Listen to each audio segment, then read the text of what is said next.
Hey everybody, Average Picker here. So this is going to be a little follow-up video to my first impressions on the MultiPick set. That's because I got a lot of good just questions and comments and things like that down below in the comments, and I just thought I would take a few moments and kind of address some of that and elaborate on some of the things I might have said or your questions and stuff like that. So let's get to it. Now I want to start off this whole thing by saying Bill Bacardi left an interesting comment that he field uses the Sparrows picks and they work fine for him. And the Sparrows picks are going to come up a lot probably as we're discussing this, because that is one of the options a lot of people seem to turn to. And I'm just going to say, Bill Bacardi, he is an awesome guy. He is an awesome picker, and he's a locksmith. I am a hobbyist, I'm an enthusiast, and I'm an average picker, like my namesake says. So, yeah. Keep that in mind. If Bill Bacardi is saying that his field uses them and they work fine for him, I think that's definitely an option. I'm not going to even attempt to refute any of that and go, "Oh, you're wrong, Bill." I think that's a huge endorsement on the Sparrows set. So keep that in mind while we're talking about all of this. So Bearsback had asked if I had thought about the set, because they sell tips with fewer handles and you can kind of just interchange them. I'm not sure if you mean the starter kit. I don't think the starter kit has all the same picks as the Elite Pro, is the complete one that has. But yeah, I had considered that. So it's about what, $98 I think for that one. And honestly, I looked at it and I did really consider it. And at the end of the day, I started thinking about my Southboard set and swapping the handles in and out, and the fact that, and I'd also considered just buying individual multi-pick dimple picks. And at the end of the day, I was like, you know what? By the time I do something with this, I'm just gonna reach in and grab whatever pick. I don't want to have to be swapping handles and things like that. And I want to make sure I've got all the ones I need. That's just kind of a back-end confidence thing, because in the back of my head I think I would always be going, oh, maybe it's just that other pick I need, maybe it's that other one. So that's why I decided to go with this one, but there are some slightly cheaper ways, I guess, to do it. And if you knew exactly which ones you wanted, you could order them individually and go that route. And they sell handles separate too, so feasibly you could just buy a bunch of tips and one handle, I guess. I don't know. I've not done the math. I don't know how much that may or may not save you. But in the end, I was just starting to overload myself with options on it and decided, you know what, I'm just going to pull the trigger on the whole thing. Now, Thumper asked if I would recommend buying this set, wait for something better, or purchase the Sparrow set. And I guess ultimately, this whole video is going to be trying to answer that question or help you a little bit maybe with that. I can't tell you to drop this kind of money on a set. I mean, I'm just not comfortable going, yeah, you should go spend $200 on it. Because like I said, as Bill Bacardi said, he field uses the Sparrows. They work fine for him. And it was also pointed out, and I'm sorry, I forget who pointed it out, the pickers are using cheaper sets and they're having success and they're getting dimple locks open. And you're going to get no argument from me on that. It's very true. There are a lot of people homemaking even, on the cheap dimple picks. In fact, Fast Charlie made me one that fits in one of the Chinese Honest Dong sets. And it works really well. I mean, that is a pick for dimples that Fast Charlie made out of a windshield wiper blade, I believe. And it works really well. It really does. In fact, that's what inspired me to try making some of my own. And I just was not having as good of success. I could kind of replicate this one, but that's not what I was trying to do. I was trying to replicate this, but in some of the other profiles. But yeah, it works really good. So yeah, you can use, there are cheaper options and people are obviously succeeding with them.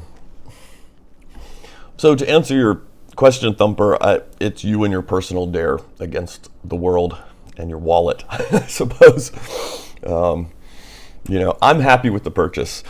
I do still feel like it was costly. I'm happy with it. It got it hit the point of all the qualities that I was kind of looking for and wanted. So I can't tell you to buy that set specifically. Waiting, I don't know what's in the pipeline.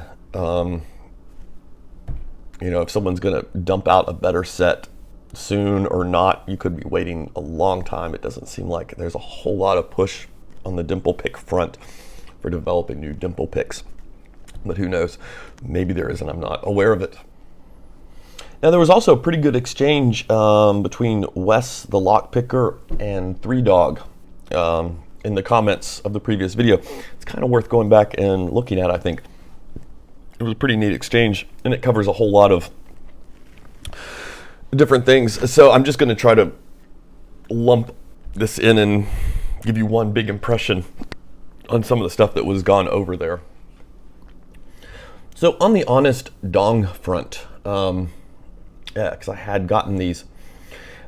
One thing I discovered with these, and it did not surprise me too much, the honest dong picks, straight out of the box, not doing anything to them, are actually pretty decent at picking the cheaper Chinese locks. So I think there's something regional going on there.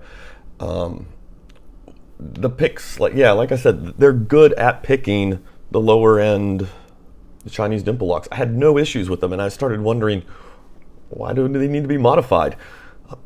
Because I started on cheap Chinese dimple locks, and they were doing great. It wasn't until I started kind of moving out of that region, or even stepping up, I guess, a bit, that I started going, yeah, that's why they need to be modified some. And I mostly did get these because they were very inexpensive, and I thought it'll be a way to help me start trying to learn and get the process going of what needs to be modified and what's going to make a better dimple pick. And the cost was such that I didn't really mind trying to modify them if I messed it up. It wasn't that big of a deal. I do kind of wish I had ordered 2 sets, though. That would have given me a little bit of a safety net without having to wait. Mine took like 60 or 70 days to get here. So yeah, if I'd had ordered 2 sets, I think it would have given me a little bit of a safety net to kind of get in with filing and curving them down and reshaping them a little bit to kind of generally work. But yeah, for what they were and for what I was picking out of that same region, they were working pretty good. And people have made these work, as I already mentioned. People are using cheaper sets and they're doing it successfully, so it is possible. On the Southfords being a bit thick, so yeah, I started using these right out of the box, and I already knew that there were some videos out there talking about modifications to them and having to sand them down and things like that. I was actually pretty impressed, though, using them straight out of the box, but Southford kind of makes just a generally decent pick. And that's kind of what I would say about their stuff. Their shafts all seem to run a little bit thick on a lot of their picks. That was one of the things I ran into, because that was one of the first sets of just regular picks I was using, were Southfords. And I started going, man, it needs to be a little bit thinner, But all around, I think they just do generally make a decent pick, and that's what I was finding with these. It wasn't until I was really starting to try to get the lock home, I guess. I was making good progress with them across a pretty wide selection of dimple locks, but it was bringing it home and getting them finally open where I was just running into issues with them. I was also getting a little annoyed at having to constantly switch out on the handles. But yeah, so it makes sense to me that they do need to be thinned out. The modifications to them, it does kind of make some sense there. But they are a bit thick. And if you pair them up against different keys, I don't know if I'm going to be able to just grab up one and show you, but yeah, if you see, if you're taking the approach of where you're just sliding in across the bottom of the dimples, some of them, the picks are thick enough that they just lift the pins automatically. But I was really happy with this set. I still kind of am. But I do think just a little tweaks here and there to them and they'd be a good option. People are using cheaper sets successfully. That is a cheaper set, but it does require, I think, a little bit of work to get the most bang out of it. They're generally all right, but if you want to push it a little bit further, you are going to have to probably get into hitting them with some sandpaper, taking a little bit of that edge off. I was starting to kind of do like almost a wedge shape on the tips to try to help get it under some of the pins, because that was giving me some issues. But the feedback was great, especially for what I was thinking was going to dull that screw-on handle. The feedback, and I was able to square up under the pins really well with them. So I had some questions about what I thought about the Sparrows set, and I know Lockpicking Lawyer apparently helped design them or something like that. Not too concerned about that. What do I think of the Sparrows? Well, let me preface this by saying I'm a huge fan of Sparrows picks. I do really like them. If you see my pick collection, it is pretty much almost entirely Sparrows. I just find it to be a good combination of quality and money, and they work really well. I do really like them. I've started messing around with some of these Law Lock picks, and a little bit of screw up in my order. We're going to get that taken care of though, not a problem. And I will be doing kind of an impressions video on some of these, but it's probably going to be a little bit, but we're getting off subject. So I bought the Sparrows. I knew they were a little wobbly. Let's say I knew they were a little bit weak feeling, and that was not a big deal to me, because whatever it looks like in my videos, I've got a pretty light touch with picks. I've never actually broken a pick. Not saying that is a good thing necessarily or a bad thing, but I've never had one break on me. I've had them bend over prolonged periods of use. I've had some of them bend a little bit quicker than others. But yeah, I have a pretty light touch. And that's what I was thinking with the Sparrows. I was like, okay, I know they're a little bit flexy, but I've got a pretty light touch, and that's probably going to transfer over into the dimple picks. So that is something I can deal with, and I can handle it. And it turned out that wasn't the case for me. It turns out that in learning dimple locks, and I'm getting a little more light-handed with it, that is coming, but I was kind of heavy-handed on them, and I wasn't breaking any, but I was finding them bending, and I was finding myself having to bend them back straight. That's me. That was my picking style on the dimple picks, and arguably my fault on them. So this thing is hard to put into words. I don't know if it's the handle and how it's joined there or not. I don't find them to be as responsive, or I find the feedback a little deadened on them, and I found that I wasn't quite squaring up under the pins as quickly and easily with the Sparrow set. I think coupled with that, and my style, and just getting into them, that was causing me to overlift a lot more, because I was looking for some kind of feedback and certainty in the pick that I was on the pin correctly and that I was getting it lifted well. And that, I think, was causing me to amplify what was already me maybe using too much tension and having to pick through using too much tension, if that makes any sense. Which was making that flexibility in the pick becoming increasingly annoying to me. What I really wanted was to take the qualities of all those picks that I liked and find them in one pick. And that's what I did find in the MultiPick set. But again, that is a lot me. I knew what I liked in each one and what I didn't like about each one, and I wanted them combined together. And it just so happened that in order to get that, I had to fork over what I still think is a good chunk of change for them. So that kind of is where it's at with it for me.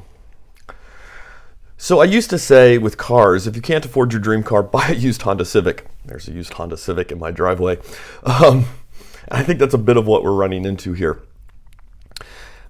I think if you're comfortable modifying picks, the South Forward is a good way to go. Get them, use them across a variety of locks. Start to see where they're not quite working. Look at some videos that some people have done on smoothing them out and taking the edges and stuff off, and start to do that. Just kind of progress slowly through that until you get them into a good working condition for yourself. I think if you're not that comfortable with doing those kind of modifications, maybe Honest Dong is the way to go, just to get you comfortable. It gives you, a general profile to work with. And it's cheap enough to mess up on, right? In regards to the Sparrows, I think if you go into it knowing they're prone to bending, they're a little bit flexible, and you can work around, or maybe your style is such that some of that feedback, if you know it is working, even though you're not quite feeling it as well, then they're a solid way to go.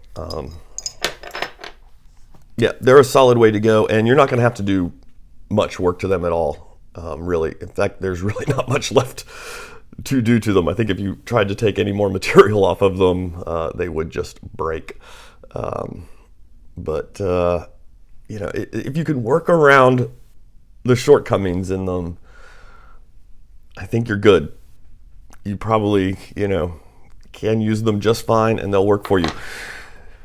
The MultiPick, I did get to use these a whole lot while I was on break. I took them with me, and I took a selection of dimple picks with me, and I sat down for a few hours here and there and put a lot of use into them.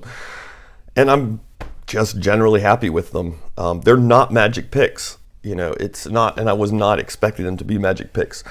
So I'm still struggling with dimple locks. But I'm in a comfortable space where I feel like I've got the tool that's the right tool for me. And that's letting me now push forward more. There's nothing in the back of my head nagging me going, you need a different pick, right? For me, I'm like, I've got the pick I feel like I need. I will say, just generally with dimple locks, one thing I feel like I've noticed is the pick selection is a lot more important than picking regular locks. So having the different options of the different pick shapes, I think, is a bigger deal. That would be interesting to hear about your comments on that if you have any experience with it. But so this is my bent out, much used Attila pick. It's almost brought itself into a slightly thicker profiled Tron pick, which is still one of my favorite picks from Sparrows.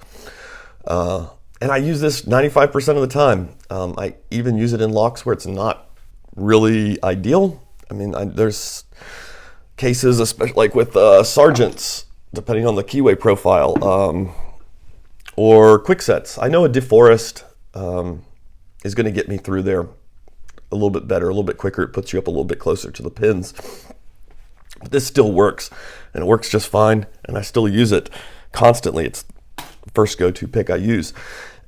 I don't feel that's the case with the dimples. I don't, the general flag pick is a generally good pick, but depending on how the warding and everything is on the lock, the pick selection feels much more vital and much more important. And that's what, again, that's what I feel like I got in there. It was like, okay, I'm comfortable with all the tools. I think I've got the right pick selection for pretty much everything I'm going to run into.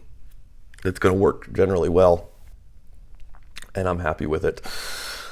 Still not 100% happy with the price, but pick-wise, I've lost that nagging feeling in the back of my head that, there's something I need to do to the pick, or I just don't quite have the right pick, or I just need to modify the pick a little bit more, or something like that.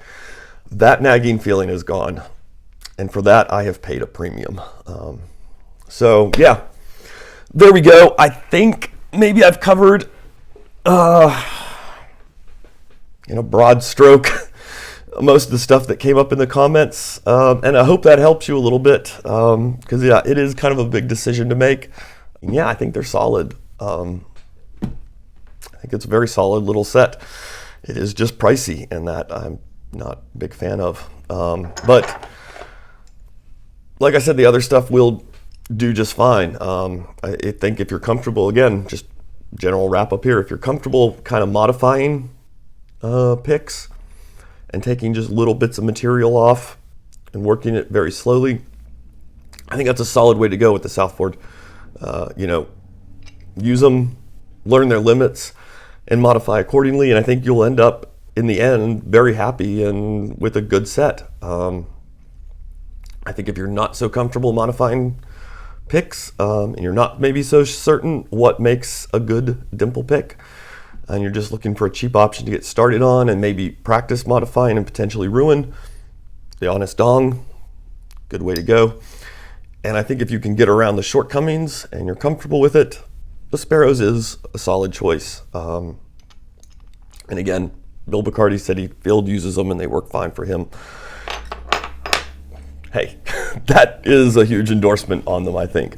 So I think that's a bigger endorsement than, lockpicking lawyer having helped design them or anything like that. So, and the proof is in the pudding, as people have said, that, cheaper picks are used and they're used successfully. And that is an absolutely correct comment. So yeah, if you can get through with it, those options are available. So yeah, I think we've run a little long, but the other video ran a little long. Anyway, you guys have a good one.